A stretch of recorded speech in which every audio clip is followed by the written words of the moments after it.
Hello guys, how's it going? Should be live in the group for the first time in quite a long time. To be honest, I only went live in the group in the first couple months of it being open, but hopefully we fill up soon and get some questions in. But just while it's filling out, I'll give you a bit of an update on my own Amazon FBA journey so far, because it's been a while since I've actually posted about my journey and what I'm doing and things like that. So just before anyone asks any questions, over the past 2 or 3 months, really, I've been looking at getting ungated in quite a few categories in Amazon just to sell some restricted products and things like that. But ever since then, I found 2 or 3 products, and I even shared some of them with you guys in the group, shared the Jungle Scout screenshots of you so you can see what kind of stuff there is and stuff that I find, just to give you more confidence those products can be found and they're still viable on Amazon. So after seeing those, I've actually decided to launch 2 products at the same time, which I wouldn't normally recommend someone to do for the first time, particularly because it can be quite hard when you're first starting your journey to launch 2 products at the same time. But that's what I'm going to be doing in the next couple of months. So I'm placing both orders in the next week.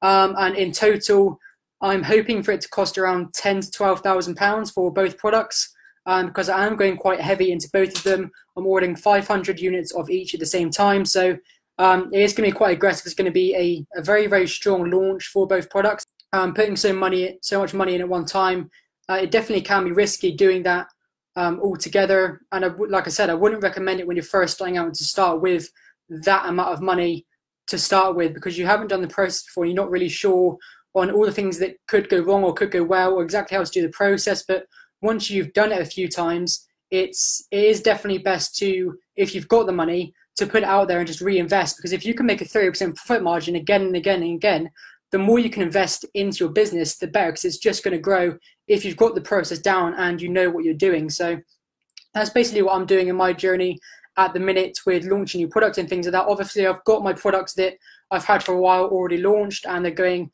amazingly well. I've got a few stores now, but with these 2 products, like I said, £10,000 to £15,000 I'm looking to invest in those in total. But once they're up and running, to be honest, I'm hoping for both of them altogether to bring in £15,000 to £20,000 per month if all goes well. But I'll keep everyone updated on that, on how it goes. But you've got to put money in to get money out. So putting in 10 to 12 grand to get £20,000 back revenue every single month isn't too bad. But if you're investing £1,000 to start with, then I wouldn't necessarily expect to be earning that much straight away. You just got to be realistic with your expectations there. So welcome to everyone actually joining the live stream now and tuning in. So just questions from Hannah here.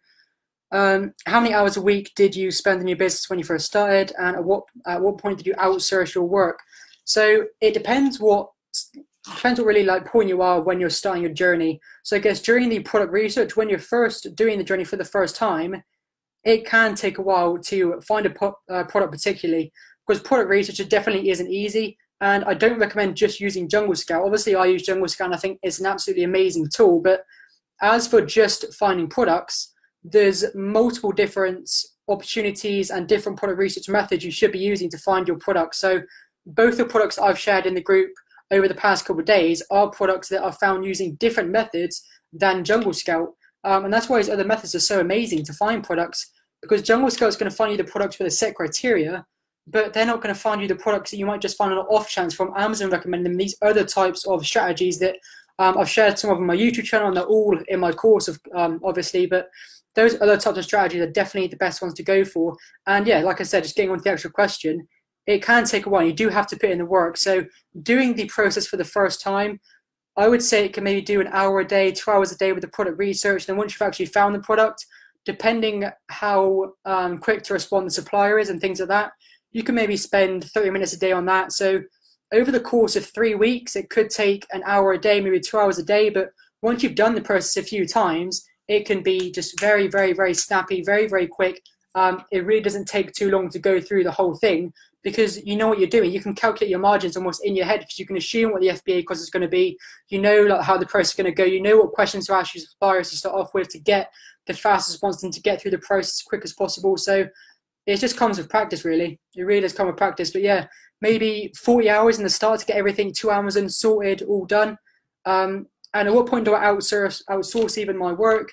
I don't outsource my work. I do everything for my Amazon FBA business myself, personally, because I don't feel the need to get an outsourcer involved. There just really isn't that much work to do.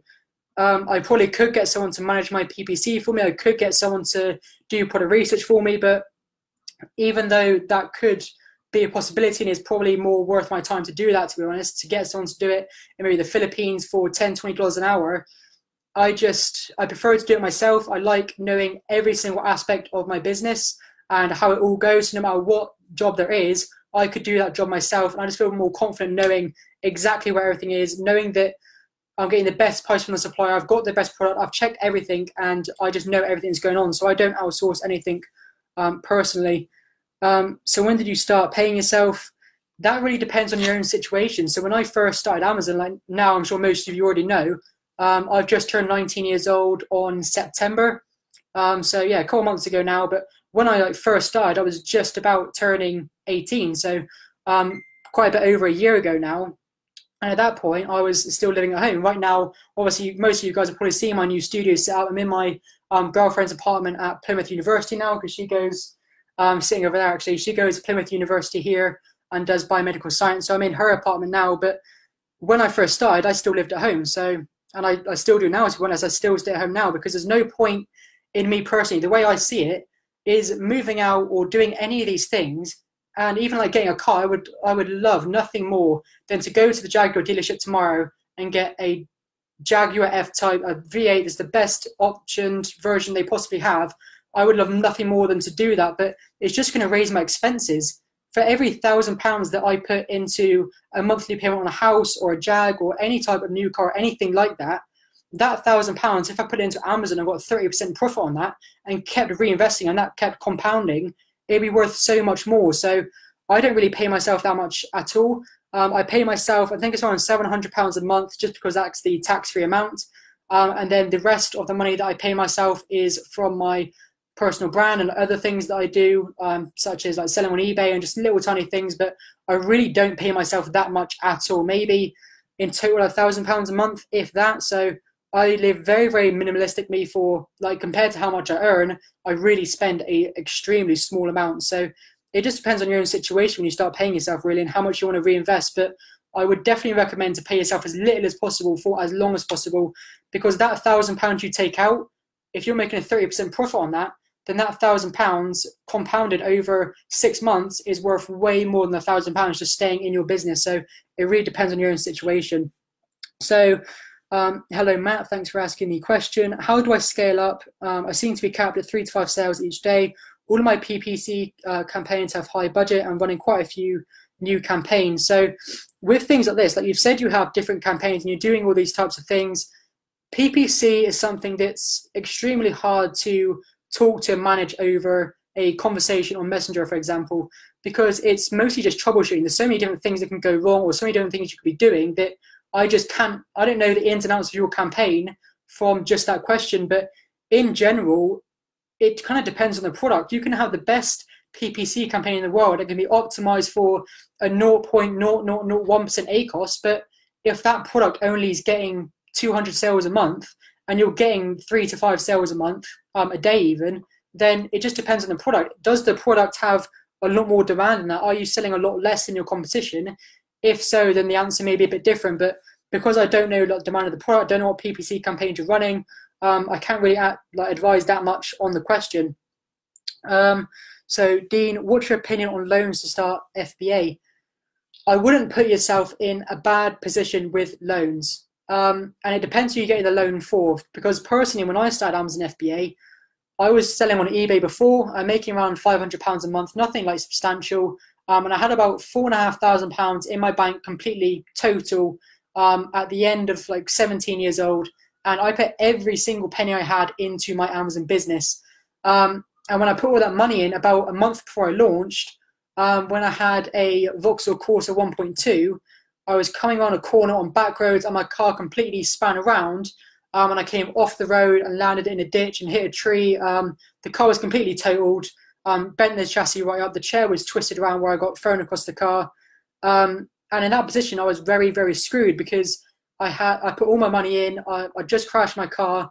I had no money at all. So I had to take a loan from my parents to be able to actually launch the products and afford to reorder the product once they all sold out. So it depends what kind of position you're in. If you're in a position where you can afford to pay back that loan, whether your Amazon business succeeds or not. So if you're in a financial position where it's not going to affect you, and you're confident in your product, and you really do think it's a good idea, you've got second opinions, then yeah, it can definitely benefit you if you can support it. But if it's you don't have a job and you just want the money to start your Amazon business, it depends on your risk factor, really. I probably wouldn't recommend getting a loan from a bank for your very first product, unless you're extremely sure and you have got maybe a mentor or a second opinion on that particular product.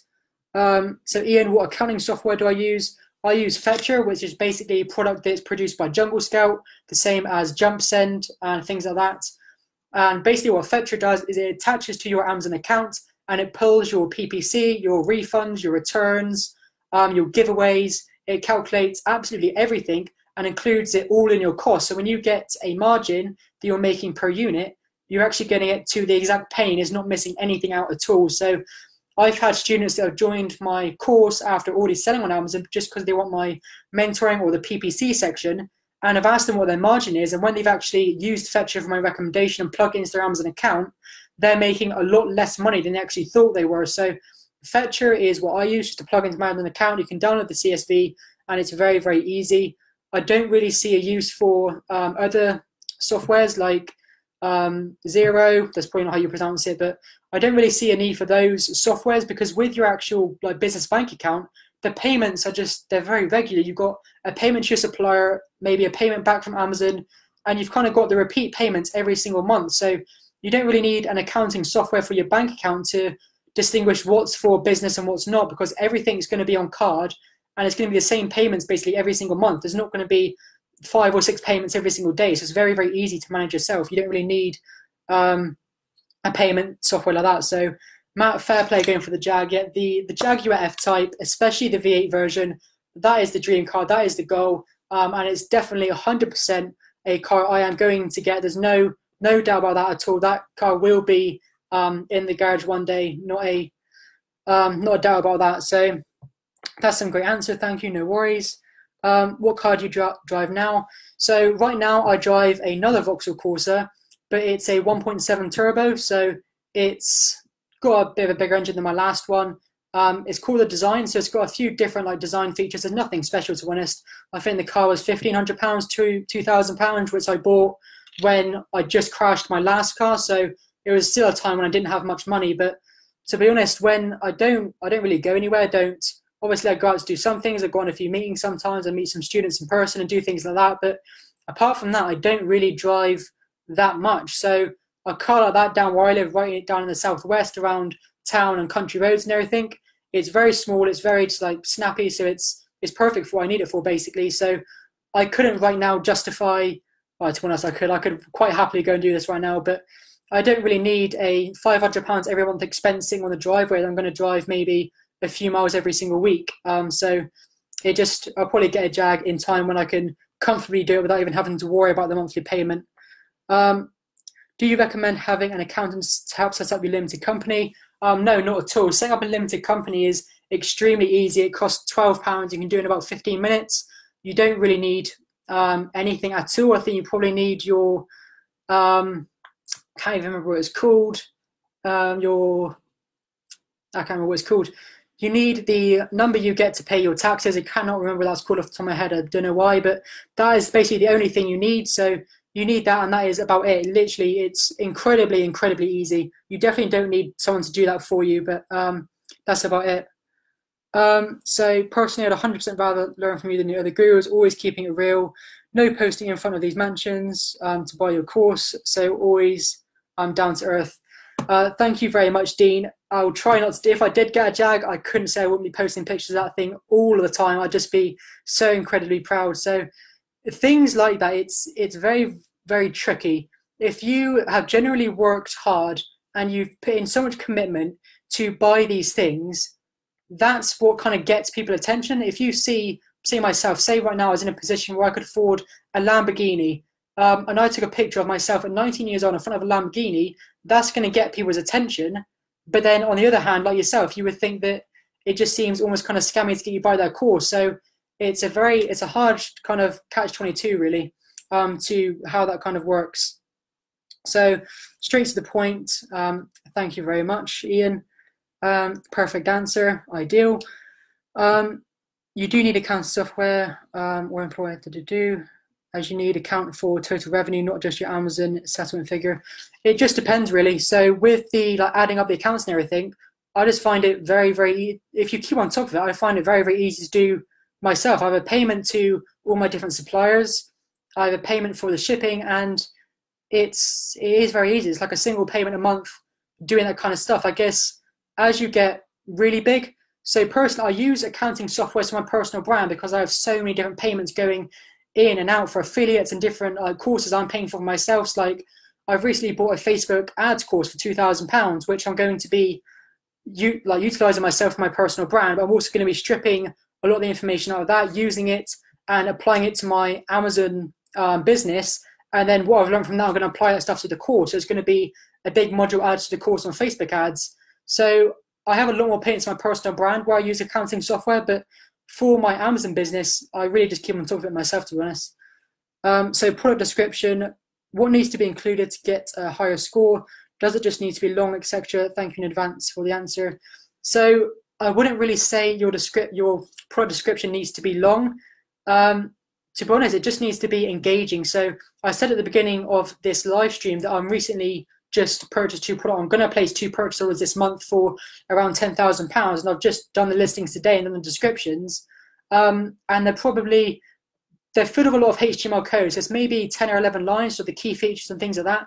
But I've tried to keep it very funny, very engaging, and try and just almost talk like I'm talking to a friend and keep it really funny. So it just depends. I'd rather have it engaging and interesting rather than, I don't know, this is my phone. This is a very good phone. The case is very durable.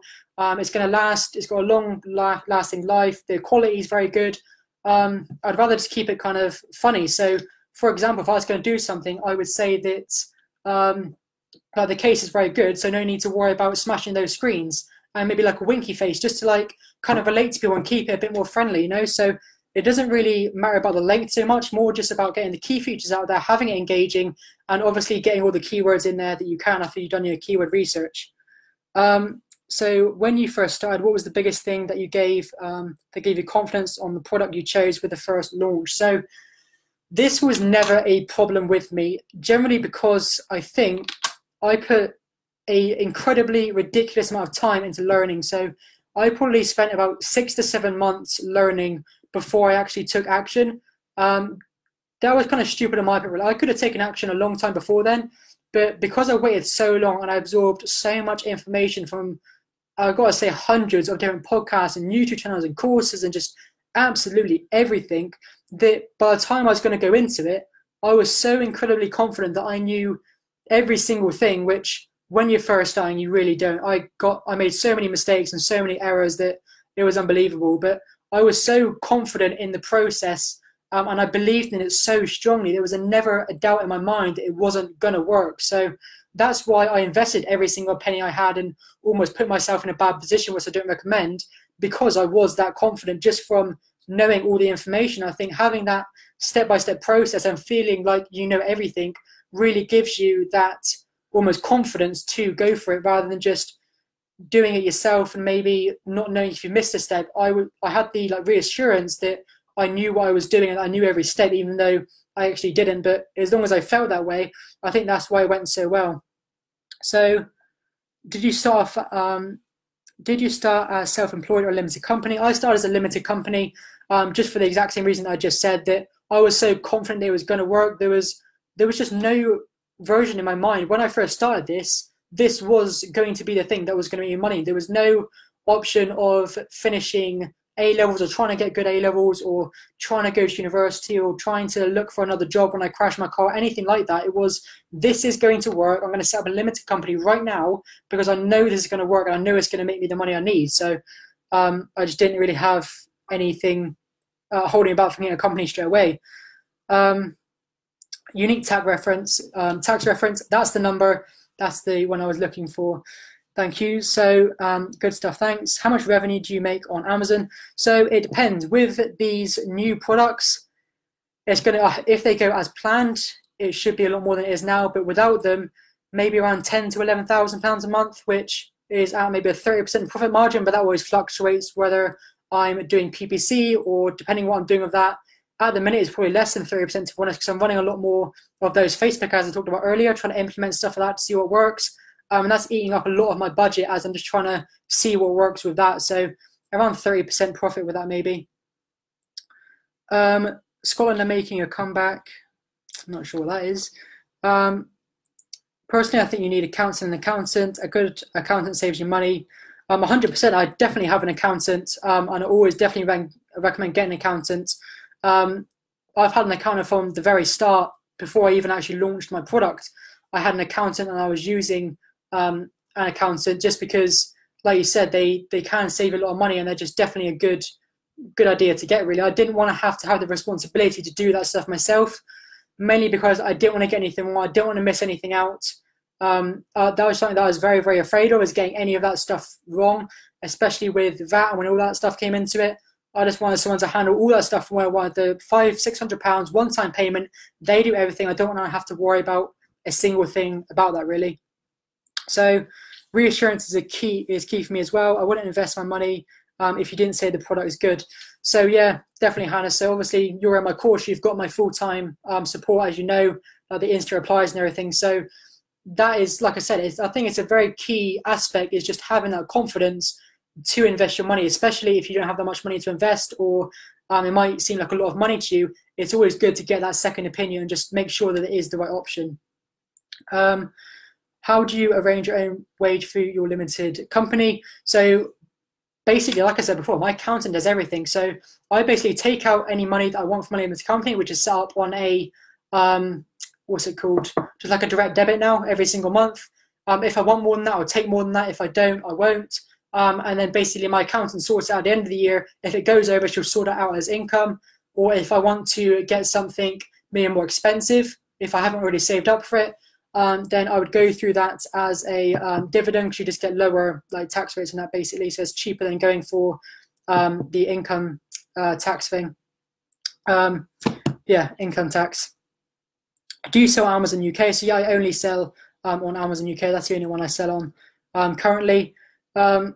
I am looking at the US possibly in the future, like not anytime recently, but definitely in the long future, because obviously now I've got those products coming into the UK and I want them to succeed, but possibly in the future I'll look at the US. But to be honest, I'm very comfortable with the UK and I definitely like it being here. You can launch a product now, and if it gets to the first page, if you just look at the charts and statistics of Amazon growing in the UK, hopefully if you can get to the first page now while Amazon's still growing, that you see people on the first page of Amazon US where they have thousands of reviews, and you think, how do they ever even get there to that level? Well, if you get to the first page of a product now that maybe isn't great, or even if it is doing well now, in 5 or 6 years' time, you could be that person who has the thousands of reviews. So it's almost kind of like a long-term game, really, I guess. What's your favorite product research technique right now? Mine is searches, checking other stores, top seller lists, etc. So apart from those ones, I'm not sure if this really counts as that. Mine is searches. It kind of is a search, really. I think one of my favorite things to do is just searching almost generic first words. So for example, if you're just going to search waterproof or durable, and just seeing what comes up after that, and Amazon's recommended, using the, so yeah, you said the top sellers lists. It's really hard. Those are the main things I use, to be honest, is those kind of techniques. There are a few more obscure ones, I guess, that I use in the course, but the ones that I've just said then are really the ones that I use most frequently, along with the Jungle Scout web app. So those really are kind of the most common ones I use. There's not really that many others that I use apart from that. Absolutely, you need an accountant revenue costs, otherwise you may be under declaring. Exactly. So that's exactly why I use an accountant. I'm just too afraid that I might under declare, I might miss something, I might do something incorrectly. But even if I do it all perfectly and get all the accountancy stuff correctly, done correct, I'm sure that an accountant could do it, that it works even better for me, it makes me more money on loopholes and things like that that I don't know how to do. Do you buy big products more than £15? Yes, definitely. I don't do any products under £20, and preferably over £25 really. £25 to £30 is the spot that I love to go for. That's the most popular for me. I don't really like to look for products under that, and I don't particularly look for products over that, generally just because of the high cost to get that in. I'm not against it. If I find a product that I would just go for it, that doesn't really bother me at all, but £25 to £30 is the sweet spot for me. But as I've said earlier on, I'm getting 2 new products in now, and it's going to cost me around 10k in total, which I'm going to be making the purchase order in, and that 10k is going to be spread over around 3 months. So it's not obviously I'm going to put that in straight away. But for products between £25 and £30 and wanting 500 of each, it does take a fair bit of money. So if it was just one of those products, it'd be £5,000. But the higher price point you're looking at, like selling at, the more money you're going to have to put in to do that. So my last video was like, can you start with under £1,000? Some people have, yes, but you've got to lower your expectations. You can't. It really astonishes me. People think I'm going to go ahead and sell a product for £25 and I've got £1,000 to start. If a product's selling for £25 or £30 on Amazon, then it's going to cost at least maybe $6, $7, $8 to buy from Alibaba, maybe even more. So you've just got to think about how much money you have and what kind of products you can sell. So because I have the means, I like to sell products between £25 and £30, and that's generally because I like to make a profit margin of around £8 to £9 per unit, which I just feel comfortable with. That's where I like to be. So can you have a product on Amazon and the same product on Amazon Handmade, mainly because the product is made in the UK? I'm not sure. I've never done Amazon Handmade. I'm not really sure what you mean, to be honest. I'm not going to try and give you an answer I don't really understand. How much approx is your accountant, hourly, set rate, etc.? My accountant is £500, like dead on, for my Amazon business, and then maybe once every 3-4 months we'll meet up and just go through a few things. If there's anything I want to clarify or anything that I want to purchase, for example, and I just want to set up some extra money for that. But she doesn't charge for that. She's very just free and easy. Send her an email, say I want to get a meeting for this, and we'll just meet up and do it. So it's very good, really. I love my relationship with my accountant. They're very, very good. Great answer on the product research. Been using random 2 or 3 letters to see what pops up. Yeah, exactly. So that's good to use like A, B, C and what they say. But like I said, I love to use things just like, I don't know, velvet or soft, or I don't know, you can say like memory foam and see what comes up after that, whether it be pillow or quilt or, you know, just all these different things. So I like to use a generic word first and see what comes up after that. So how long did it take you to see results, meeting your sales targets and such? Did you do a giveaway on your launch straight to PPC? And do you get reviewed organically, or what other ways are there out there? So for my first product, I didn't make profit on the first batch, I don't think, because like I said, I thought I knew how to do it and I actually launched it wrong, and it just didn't go very well. So I got I used Viral Launch to do my launch, and they gave me an estimate of how many units I want to launch. I can't remember how much it was now, it's quite a while ago. So they gave me that estimate, and I didn't think I would need to give away that many units based on what I thought I needed to do. So I gave away slightly less than that, and I got to the second page, and on the second page I wasn't making organic sales. I started to drop back again. So I almost wasted those 8 units just getting to the second page and then dropping again. So this is why I always strongly recommend that if you're going to do a launch, just don't piss around with it. Do a launch. If it's going to cost you 100 units, if you want to do the giveaways route, then it's going to cost you 100 units. Don't try and skimp out on it, because if you get to the second or third page and you don't get the whole way there, then you've just wasted those units basically. But I will do giveaways and PPC depending on how competitive the product is. If the product's selling 600 units a month, then I'll do giveaways and PPC.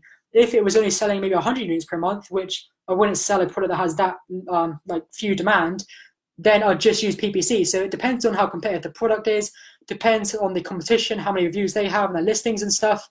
But generally I will do some giveaways matched with PPC. I'm like very heavily PPC, I might add, with high bids and big budgets and stuff like that. Do you get reviews organically? So yeah, I get some reviews organically, and I've recently started using Feedback Whiz. I was using JumpSend from email automation before that, but I actually got on a call with the owner of Feedback Whiz, who messaged me about using her software, and he went through it and started to use it, and it's really opened my eyes, and I can't believe I was using JumpSend before Feedback Wiz. Just from how many other features you have, you get all the statistics, you can split test your Feedback Wiz campaigns, you can set out 4 campaigns it's going to send differently to each customer with different titles, so you can see which one gets the best open rate. You can insert GIFs and things like that, so you can make it almost kind of funny and engaging. You can contact customers who have just left a return or a bad review and do all these types of things that you couldn't do with JumpSend. So Feedback Wiz I've just started to use, and I think it's absolutely amazing. And I do have a discount code for that, which it obviously is an affiliate link, but it helps you guys as well. And to be honest, I don't think the affiliate commission is even that much. I just think that Feedback Wiz is amazing. So I had to really push for the discount code, but RJW50 in capitals will get you 50% off your first month if you are interested in that. How many students are in your course? So right now, I want to say maybe 40, something like that. I think there's around 25 in the student Facebook group, but there's a lot of people who join the course and don't join that group. So I want to say around 40-ish, something like that. But I think the course was launched December 14th, December 15th, something around that time. So yeah, I'm pretty happy with that. Don't you lose on the shipping as your product will be heavy? It's over £15, I assume. So it doesn't matter if your product's over £15. So I'm trying to think of something. Those products for £30 that are extremely light, just because it's 25 to £30, it doesn't necessarily mean it's a heavy product. So a perfect example is, my girlfriend's wearing them. Okay, a perfect example would be Beats headphones. Beats headphones are extremely small and they're extremely light. I thought those were around here somewhere, but they're not. And they sell for maybe £100, but just because they're expensive doesn't mean they're not small and light. So it doesn't really matter about the shipping. Normally shipping is around £300 to £350. That's like the minimum. And then that's the same if I'm doing 2 or 3 or even 4 pallets. The shipping price doesn't generally change that much. So you can only estimate that fairly accurately. Do you recommend getting a barcode that's already been used? Definitely not. Or do you recommend getting a new one? Barcodes can be quite expensive as per my search. So by getting a used one, I guess you mean ones of Barcodes Mania, which they're not used. They're just bought in bulk and then kind of sold cheaper, so they haven't been used. Personally, I get Barcodes of Barcodes Mania. I don't use GS1, which some people agree with, some people don't. That's just how it is. I don't know if that's the right or wrong answer. I've been using it for over a year now, and I've never had a problem. Before I actually bought those barcodes from Barcodes Mania, I rung up Amazon, I got on the phone with their people, and I said, I'm going to buy a EAN barcode from a site called Barcodes Mania. Is that okay? And they assured me that is completely fine. And that's what I did at the time. That's what I've done ever since. And I've never had an issue with it. So I get it off Barcodes Mania. It's completely fine. What advice would you give to complete beginners? There's a lot of advice I'd give to complete beginners. Mainly, I guess there's a lot of advice already out there. So the main things that I'd give advice on that kind of aren't talked about as much is cash flow. Cash flow is one of the biggest problems you're going to have, even if you don't think it is. Because if you have £2,000 and you invest that £2,000 into your product and everything, okay, your product's sitting in Amazon, you're going to do your giveaway and you're going to do your launch, and then you might sell a few units, which will make you some profit. But then Amazon pays you every single 2 weeks. And if you don't want to go out of stock, so you've done your giveaway, you've done all this stuff, and it's going to take maybe 30 days for your supplier to meet, because it's going to take 30 days to ship it to Amazon. If you don't want to run out of stock, you've got to order your next batch before your current batch already sells out. So if you don't have the money to do that, you're going to run out of stock. Then when your next batch of goods get there, you're going to have to do the launch process again. So it's mainly cash flow. That's a big problem. And PPC. A lot of the tutorials on YouTube do automatic campaign, then perfect, get the best keywords from that, do then what's it called? Oh my god, how am I forgetting this? Do phrase, exact, and broad. That's the one. I don't know why I forgot that. I was literally making it earlier. So do the campaigns in that order, then you get a low ACOS, less than 5%, all perfect. Bullshit. Doesn't work like that. It's going to be extremely, extremely difficult. When you first start your PPC campaign, do automatic. For most products, your PPC ACOS, which is your advertising cost per sale. So if you're selling a product for £10 and you spend £5 advertising it, your ACOS will be 50%. Your ACOS, when you're first doing your first automatic campaign, is going to be probably in excess of 60%. But obviously that depends on your product. You might start at 40%, and you might start with 150% ACOS. So when you first start, it's going to be astronomically high. Struggle to say that word then. And then you have to learn, and you have to know how to like filter it down and get a lower ACOS. It's not as easy as just taking the keywords, putting them in an exact match, and then you'll get a good ACOS. You still have to work it. You still have to adjust the bid. You need to know how to work it. So those are the two things I'd advise: is know the cash flow, just understand it. Don't invest every single penny. Have some money held back for a reorder. And the hardest part of Amazon, in my opinion, would be the PPC, which most people don't understand. And that's why the PPC section in my course is like 40 videos. You look at other courses, it's like 3 videos last 20 minutes, and it's fucking hysterical, basically. Hysterical that their PPC section is 20 minutes long. And you think that's going to teach you how to do PPC. It's not. It's just, they know, if people are selling on Amazon, they know themselves that PPC is going to be extremely hard. And to gain ACOS 8% or 5% or 2 or 1%, you can't teach everything about advertising, about what each campaign does, how to set up all the bids, what to start, how to decrease it, how to optimize it, and then how to get those ACOSs in 20 minutes, unless you're rushing through it and you're not sharing everything. So if you ever see a 20-30 minute 3 video PPC section in a course, feel free to call bullshit on that. How long from your first launch until you started making a decent profit? I would probably say on the 2nd or 3rd month of my product being live and like actually getting to the first page, it was going well and starting to rank like organically and getting good sales. Do you talk about feedback whiz on your course from Hannah? No, but I'm doing, like I said, I'm doing loads of updates on Facebook ads and all that stuff, and I'll be including the feedback whiz. I'll taking out all the stuff about JumpSend, and I'll be putting in all the feedback whiz along with the discount codes and some extra benefits to people who are in the course that I get with feedback whiz, and it's showing you how to optimize it, how to use it, and all the extra features you can use. But as I said, I was only on the call with the feedback whiz creator a couple of days ago, so I haven't actually had a chance to upload some of that content, so I'll be doing that soon. Is it hard to register a company in the UK, and what's the best type to go for? So no, it takes like 15 minutes. It costs £12. It's very, very easy. If you just type in like create a limited company gov website on Google, click on the first link, and it's really, really easy. It's so self-explanatory. It's basically just yes and no answers. Just doing what they want you to do basically is super, super easy. It doesn't take that much time at all. Where did you teach yourself all you know about Amazon? Why, what got you into it? So when I first started, like I said, it was over a year ago now. Before I started, I was selling on eBay. So I would find products on Facebook. So you know that the Facebook marketplace, you get Facebook groups where people are selling stuff in your local area. So I would look in I think it's like a 50, 60 kilometer range around where I was. And I would look for products on Facebook in the marketplace, mainly just like speakers, stereos, pianos, diagnostic machines, kind of anything electrical that was more than £100 that I could maybe double my money on and do stuff like that. So I think I was making like £500 profit a month, nothing substantial, but at 17 years old, when everyone was working in the kitchen and stuff like that, which I did do for a couple of months, I felt on top of the world. I felt like I was Jeff Bezos at the time, making £500 a month, doing not much work, driving, collecting a product, and then selling it for double the price. I felt amazing. So that's how I got into it, really. I was selling on eBay, and I was doing that for maybe 6 months across the summer holiday 1 year. That's when I basically started, because I got not fired, but the job didn't have enough hours for me, and I kind of just slowly slid out of it and just stopped getting hours. And I found an Xbox on Facebook. I thought I could make more money from that. I bought it, sold it, got hooked, kept doing that for 6 months, and that's how I built up the money to start Amazon. So I was watching loads of videos on YouTube, as you do when you're trying to learn something. So I'd watch a guy called Craigslist Hunter in America. He has like a big eBay store, and he's doing all this kind of stuff.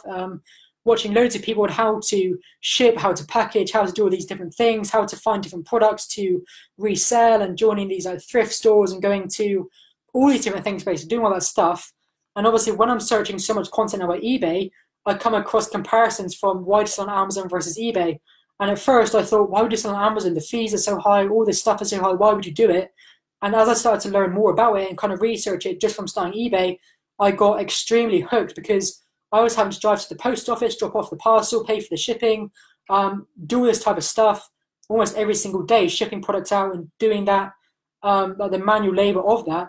When I seen how passive Amazon can be, and how they do all that stuff for you and how scalable it is, I thought that's a natural progression. And I was already kind of doing the thing before with almost, I guess, FBM, what you'd be calling it in Amazon. So it was kind of a natural progression on selling on Amazon, how I got into it.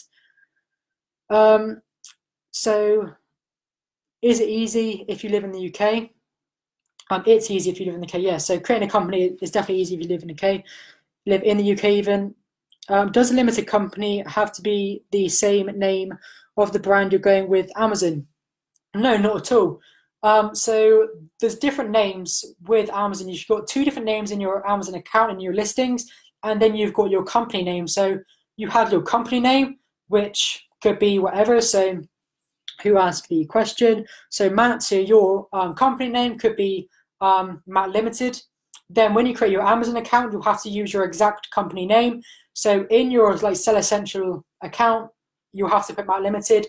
But then as your seller name, you can change that to whatever you want. So you can have the seller name as, for example, seller products. And then when you actually choose a product, say for example, you're going to sell a cup of tea, you can change the name on that listing to Tea Limited or Cups for You. So you can change the name of your like overall like seller, your store name even. Then you can change each individual product name. So they're all different. They don't have to all be the same. What about Brexit if you live outside the UK? No clue at all. Obviously, not even Parliament knows what's going on. They can't agree on anything. So I have absolutely no clue. I just know that everyone's going to be in the same boat. Amazon is, I don't know if they are currently, or well, they definitely was. They're $1 trillion company, and 50% of their sales come from sellers like us on their platform. And obviously, a lot of the sales in the UK come from sellers like us on their platform. So if Brexit has a serious effect on Amazon sellers, I just don't see it being that much of an effect. Obviously, this could be completely wrong. I probably don't know what I'm talking about, but I don't think Amazon are going to see their UK market go down the drain. They're probably going to adapt. They're going to do something to keep their sales, but it's going to keep us in business. We're all in the same boat. So if everyone loses 10% of their profit margins, then everyone's in the same situation. It's not just you losing that money. So whatever it does, I'm sure we'll be able to cope with it. Do you sell branded products or do you have your own brand? So I don't sell like other people's branded products. So I don't sell on like Beats listing, for example. Their product, obviously you need permission to do that. So no, I don't do that. I just sell my own branded products and private label them. Respect to you for a couple on a Saturday night. Yes, fairly unusual. So normally I'm very bad, to be honest, with energy drinks and Coke particularly. So maybe a couple of weeks ago I could go through 2 or 3 cans of Coke a day. I was extremely bad, very bad with Coke and that kind of stuff. So I've just stopped drinking it altogether now and started going to a gym and doing that kind of stuff. So just trying to get my health and everything in order now that my financials are kind of evening themselves out basically, and also going on holiday in a couple of months. So get some ripped Instagram pictures for that. You're so dyslexic. I know I can't. It's not normally. When I have a normal conversation with someone, I'm completely fine. But for some reason, talking in front of the camera, it definitely gets me. If you go back and watch the first videos on my YouTube channel, I look like a bit of an idiot, to be honest. I'm absolutely terrible on camera. I don't think I blinked for like 12 minutes straight. It's actually kind of crazy how my eyes didn't completely dry out. But those videos were awful. I am getting kind of more used to it now.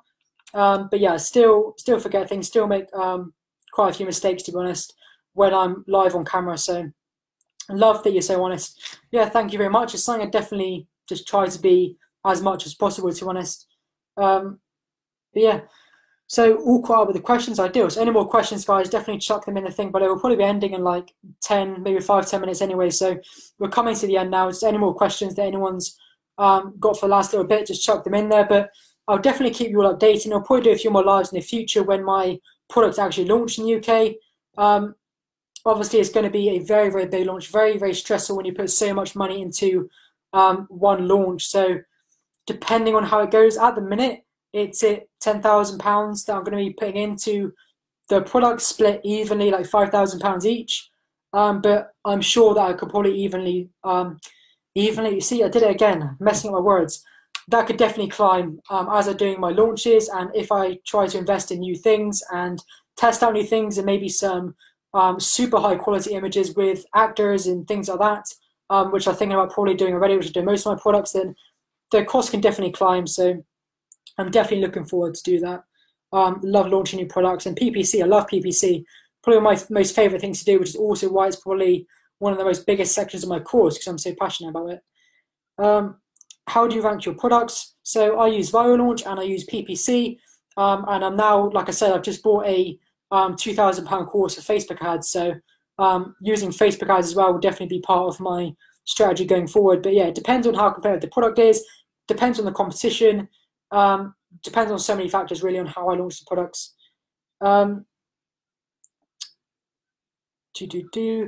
Yeah, don't go all billing us on like, well, you know, yeah, I know a lot of people charge a hell of a lot of money for the stuff they do. Trying to listen to you in Scotland, ideal. People all over the UK. You're so lucky to have had a chance to start off so young. I can see that you're having a lot of success down the road. Yeah, I'm definitely glad I found it at this age, to be honest. I don't know what I would be doing if I wasn't doing this. And there's definitely a lot of stuff that I want to be doing in the future. So I've been talking to a few people recently about doing a book. So a proper, like a physical book, going through like the entirety of Amazon, really, a full Amazon book. It's going to be completely for free. So I'm not going to charge anyone for it. It's going to be a completely free book, a physical book that you can order, pretty much like 60, 70 pages. So very, very in depth, and doing something like that, because who doesn't want to have author in their bio? That would be amazing. So I'm looking forward to hopefully doing something like that. It's going to be a bit of a logistical challenge getting that sorted. I probably wouldn't use Amazon to do fulfillment because they're slightly expensive, and there's other methods you can use of fulfillment centers to do that kind of job. But also getting the books printed and doing that kind of stuff, and obviously it's going to be a big outlay for me to pay for all the books and give them away for free. But it's definitely something I'm going to be doing just to help everyone, really. Just give everyone a chance to learn as much as possible. So good luck with the new products. Great Q&A. Keep it real. This is what Sony wants to do, and grow your business more than showing yourself off like a twat. Yeah, there's definitely a lot of people doing that, but to be honest, I don't think I can talk too much, because if at some point in the future I do build up my my personal brand and my Amazon to a point that where I could comfortably afford to get a Jaguar F-Type or any type of dream car that I would love to have, I can't say that I won't be posting pictures in front of that thing all the time and just love it to absolute pieces, because it's, like I said before, it's very tricky. That's my dream car. So whether I was selling a course or selling a course for free or doing anything, I would be just in that car. I'd be driving, I'd be doing pictures of it, I'd be doing everything all of the time. So I may be one of those twats you're talking about in the future, but we'll have to see how it goes. Any good PPC course you recommend? Not particularly. I don't think there's a certain PPC course out there. But that's definitely something that I'm thinking of doing personally, is taking the back end off of my course potentially. So when I add a full module or two about Facebook ads, which will probably be 40 or 50 videos, maybe a couple hours of content, I would take that and the PPC section and maybe the ClickFunnels section. So linking ClickFunnels to ShipStation to Amazon, so that someone can go onto your ClickFunnels website, they can purchase a product, and then it can automatically be fulfilled by Amazon, taking those three modules and putting them into their own separate kind of course thing, so that even for people who've already launched their product, who are struggling at that point, who don't want to buy the full course where 70% of it they've already done, they can just get that last little bit, which is something I'll be looking at doing, because I see a lot of people, they just keep their courses at 500 for the whole thing, or £1,000 for the whole thing. I know like a few people, well, one person in particular, I'm sure like you all know who that is, has raised their course to £1,000 recently. So yeah, if someone just wants that little bit of information at the end, I don't think there's any need to be forced to buy the full course to get that information. It'd be a lot easier just to have that little information in the back end. You can buy just that, obviously for a hell of a lot cheaper than it would be the whole course, and still get the mentoring, still get all the extra benefits by doing it like that. So that's definitely something I'll be looking at doing in the future. Splitting the content will be really good. I've seen enough product research to know how to launch and do that kind of stuff. I want to learn more about stop. So I guess you're going to say PPC there. So yeah, there's tons of information about launching a product and doing product research on YouTube. But like I said, even with, I think I can be confident in saying all the courses in the UK, the PPC section is 3 videos long and maybe 20, 30 minutes. And it's just, for anyone in this chat now selling on Amazon, they will know that you can't teach what's automatic campaign, what's broad, what's phrase, how do you launch them, how do you make them, what budget do you set, when do you change your budget, what's the up and down bids, what's automatic bids, what's down only bids, what's all the different ways you can target brands now, do the automatic campaigns, all the things they've added. Teach all of that, how to set it up, what bid you should set, when you should cancel it, how long you should run it for. I could go on for ages, do all those things, and then teach how to go through your PPC campaign, how to optimize it, how to take the best keywords, what keywords should you take, which ones should you not take, what ACOS should you look for, what's a good ACOS, what's a bad ACOS, how many clicks you should look for, what kind of click-through rate you should look for, an automatic, broad, phrase, exact, all those different things. Do they actually go into their own ad reports like I do in the course?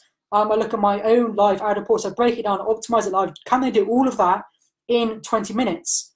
Not a fucking chance. Not a chance. I'm not sure if they can do that in 20 minutes. And if they can, they're clearly not teaching you something that they're using in their own business. So yeah, that's a lot of stuff about PPC, and that's why the PPC course is like 2-3 hours long. So yeah, there's not that information about PPC on YouTube.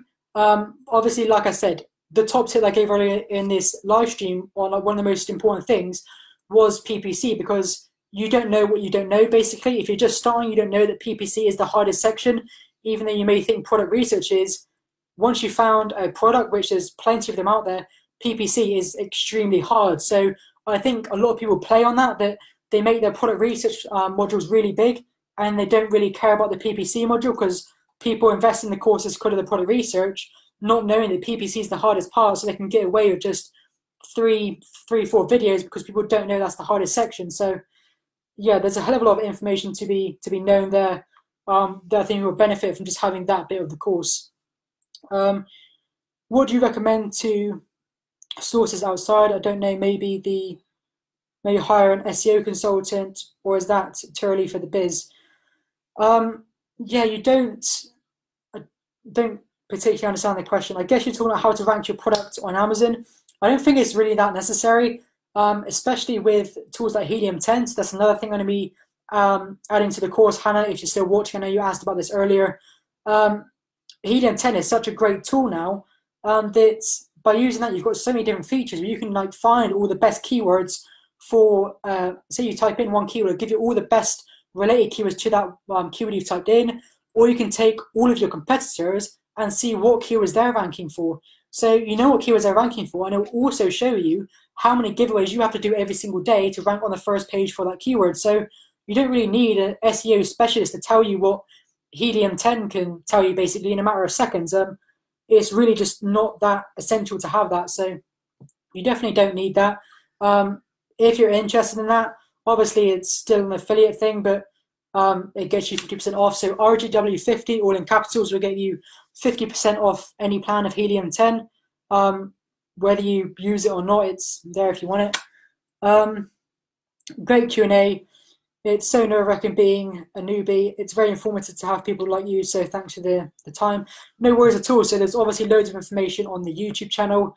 Something a lot of people don't know, that I'll just put out there now, about the YouTube channel and uploading videos, and why I don't upload as regularly as I would like to, is right now I'm in Plymouth Uni, and the reason I'm doing this live Q&A now is because of the internet here.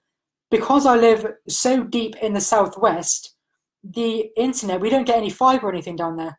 So to upload a 10-minute video to YouTube, it might take me 15, 16 hours to upload that one video.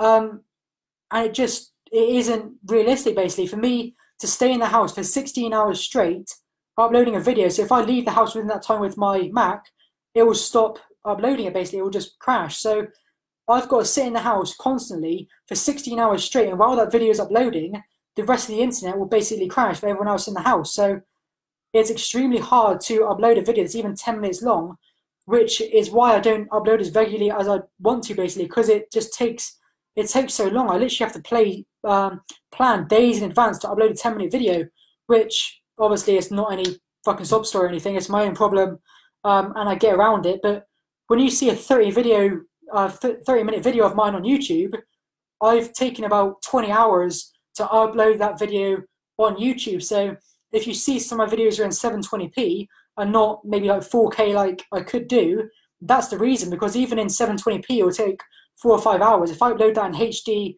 like 1080p or 4K, that's going to take me at least 24 hours to upload that video to YouTube. So a lot of the time I'll use my data on my phone. So I've got the biggest contract possible with EE, where I get 60 gigabytes a month, just to be able to upload videos to YouTube for you guys. That's the only reason I have all that data, because like I said, I don't really need it that much when I go outside the house. It's just to upload videos, but even then it burns the data so fast that I can't upload a video every couple of days because I lose all that data, and I just can't upload the videos. It takes so long to upload the video, which is just, it's a shame, because I'd love to put out more content out there on YouTube, but it's such a long process to plan for it and put out that information. So I got a guy on Fiverr to write a title, description, etc. using keyword research. I'm not a native speaker of English, I guess. I'm not 100% sure how to sell the product, so I invested £60 for an experienced copywriter. He also did the text on my leaflet, pure gold. So yeah, if you're in that situation where maybe English isn't your first language, or you don't feel confident doing it, if you have the key features of your product and you'd rather someone else write it down and do the keyword research for you, then there's nothing wrong with that at all, really. What you could do is, when you get all that stuff back, like I said, it's very easy using Helium 10 to get the keyword research and get those popular keywords. So you can get that from Helium 10 when you've got it back from them. Just make sure they've got all of the best keywords in there, and then by doing that, it's absolutely fine. Like, yeah, knock yourself out. It's definitely a good idea. There's definitely a few people on Fiverr who probably do a very good job. So got the 3 unlimited cheap. So yeah, I'm sure that is pretty good. The only reason that I go with EE is, again, because I'm so deep at the bottom of the Southwest. With some of the other networks, you don't get great coverage down here. So I found with EE, I get coverage everywhere. They just have very good coverage wherever I go. So that's why I have EE on the 60 gigabyte plan. I think it's like 30 quid a month, which I business expense all of that. So it's not too bad. But yeah, that's the reason why I use EE. But yeah, it's definitely a shame. So, hi Ryan, didn't see so many information around on the internet regarding how you can protect yourself against hijackers, or how you can manage POA. When talking about POA, I mean for everything. So in regards to hijackers, a lot of the time, there's nothing you can particularly do to stop a hijacker getting on your listing in the first place. That's something that you just may experience. The only preventative measures you can do is to kick someone off your listing once they're already there. So it depends on what they're doing. If they're selling a counterfeit product, so for example, if I'm selling this mug with all the zigzags on it, and someone else is trying to sell a mug with stripes on my listing, so it isn't the same product, it's a counterfeit, then you can just buy their product, show it to Amazon, show that you've bought this product from your listing, it's not the one that advertised, a counterfeit, then they can just remove that seller for you, hopefully. If they've bought your product, like normally they bought it on a listing and they're just selling it again, not really that much you can do. If they are, like I said, selling a counterfeit and they've got loads of units, you can send them a cease and desist letter, go through the process of buying their product and showing Amazon, and hopefully that should do the job. But generally, sending that cease and desist letter will kind of warn people away that you're serious about protecting your listing against these hijackers, and you're not gonna tolerate it, really. So that would probably be my answer to that. So only about 60 seconds left now, guys, and we're going to go off for the night. Been doing it for about an hour now. So any last questions you have, chuck them in the live Q&A. And let me go. God damn it! Let me know how you're doing your Amazon FBA journeys. Is there many of you that are already selling, or are you looking to sell? Have you found a product? Where are most of you at the minute? Because it helps me kind of target my content really to who's interested. Obviously, if more people are looking at products and trying to do product research, I'll do more videos on that. If more of you are going to launch your products, then maybe that would be an area to look at for doing that kind of stuff. But especially with product research, there's so many people who say that product research is hard, and I agree, it's not easy. You're not going to find a product within 10, 20 minutes, even though it is possible. You're probably not going to. There's a hell of a lot of products out there. I've shared 2 in the group recently that I found. So just really don't worry about it. There's so many products out there. Just look for the improvement, look at what you can do, and think about what I said earlier, where Amazon is growing in the UK. So even if the product you get now isn't a 10, 20 complete knockout winner, if Amazon's growing over 5, 6 years, they're going to grow around you, and they're going to bring more customers in. That's going to make that product better just by the more customers who's going to be seeing it. So just think about the long-term game. Even if you're not making that many sales now, think about 5 or 6 years time and how that's going to go really. So yeah, in the product research phase in contact with suppliers. So yeah, I've recently done some product research videos on YouTube, and that's one of the announcements, apart from the 2 products I got launching I wanted to make, is that I've worked quite hard with Jungle Scout, been on quite a few calls with them, and definitely quite a few long email conversations to get you guys a $20 discount for the Jungle Scout Chrome extension, which they was very reluctant to give up. They didn't really want to do it, so it took a while, but $20 discount code I've now got for Jungle Scout, which I'm sure many people just starting to benefit from that. I don't have a discount for the web app yet, but that's definitely something that I'm going to be looking at, and I'm going to be doing when I can get them to do it. Basically, it's quite hard to get a discount code from them. If anyone's interested in that, definitely $20 discount code. Probably works out like 15 quid, but every little helps when you're trying to save for Amazon. So I think that's about it now, guys. I'll end the live stream here. Thanks to everyone in it. Thank you for all your questions. I think it's been quite successful. Obviously, when you're doing a live stream in the group like this, it's always a bit daunting, thinking that people might turn up and you're just sitting there like a twat by yourself, basically, just not knowing what to do. But thanks to everyone that's turned up and asked questions. I will see you all in the next live video, probably in a couple of months when our products are launched. So I can give you an update on how they're going and things like that, and go through any things that I found about Facebook ads, any things I struggled with, and anything like that, just to keep you guys informed on my journey and things that can help you. So like I said, thanks for tuning in, guys, and I'll see you in the next live stream. Can you see myself? Can you see myself? Can you see myself?